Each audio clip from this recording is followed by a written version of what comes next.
आप भी चाहते हैं सिंगर मुकेश भट्ट में गाना सबसे पहले आप तक पहुंचे तो लाल बटन को दबाएं और चैनल को सब्सक्राइब करना ना भूलें। Mix by AG recording studio. DJ Prabhuman हमारा के संसार देलो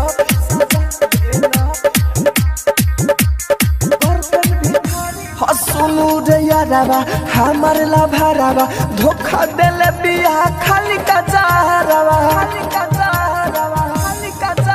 हसुनु रे यारावा हमर लाभारावा धोखा देले बिया खाली का चारावा प्यार कह के हमके भूला देला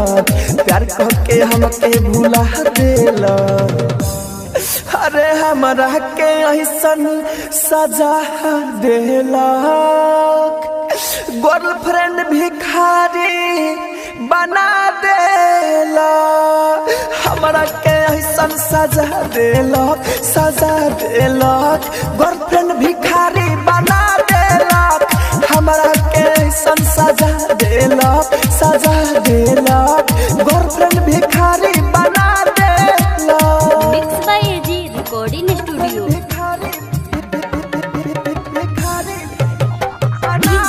डीजे प्रभुमान हमारा के ऐसन सजा देला गर्लफ्रेंड भिखारी बना देला हम करी गइल ऐसन हालत रे छोड़ी गइल हमर साथ रे सपनों में सोचले ना रही करी उ संगवा में घात रे करी उ संगवा में यार हम करी गइल ऐसन हालत रे छोड़ी गइल हमर साथ रे सपनों में सोचले ना रही करी उ संगवा में घात रे रोड पर उ हमरा के ला देलक रोड पर उ हमरा के ला देलक अरे हमरा के ऐसन सजा देलक गर्लफ्रेंड भिखारी बना देलक हमरा के ऐसन सजा देलक गर्लफ्रेंड भिखारी बना देलक हमरा के ऐसन सजा देलक गर्लफ्रेंड भिखारी बना देलक गर्लफ्रेंड भिखारी डीजे प्रभुमान हमरा के ऐसन सजा देलक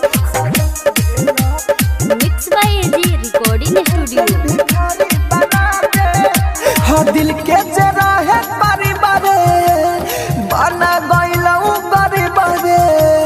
रहु राजा धानी अरबिया जानता रहे शरीफ रे हर दिल के जरा है परिवार बना गइलऊ गरीब रे रहु राजा धानी अरबिया जानते रहे शरीफ रे ऊपर से हमके गिरा देला अरे हमरा के ऐसन सजा देला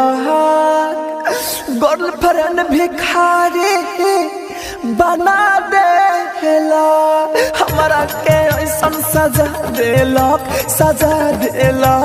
गर्लफ्रेंड भिखारी बना देलक हमरा के ऐसन सजा देलक गर्लफ्रेंड भिखारी बना देलक। एजी रिकॉर्डिंग स्टूडियो रोशनपुर सपहा।